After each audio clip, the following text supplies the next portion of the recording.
There's so much in Romans chapter 4 that deals with the relationship between law and grace. But I was drawn late in the chapter to the issue in Abraham's life of the relationship between faith and reality. Verse 18 points out the that Abraham had been promised countless descendants and that he would be the father of many nations.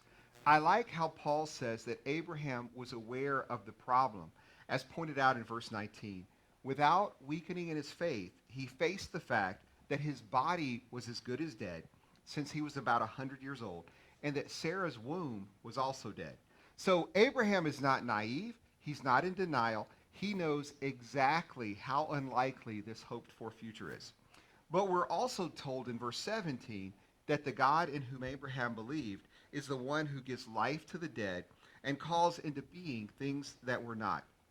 As far as the idea in these short videos of finding application in the little things, this is a pretty great place to stop and think.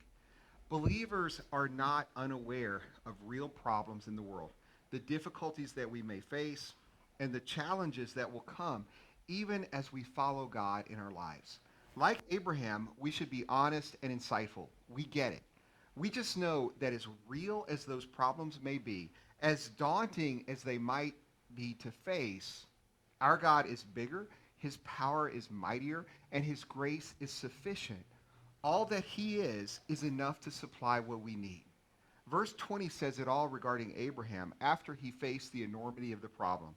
He did not waver through unbelief regarding the promise of God, being fully persuaded that God had power to do what he had promised.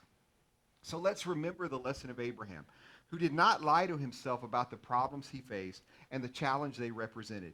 He completely understood every aspect of the problem, but his confidence in God led him not to despair, but to praise, as he knew that the huge nature of the problem would just bring out a bigger portion of God's grace and power.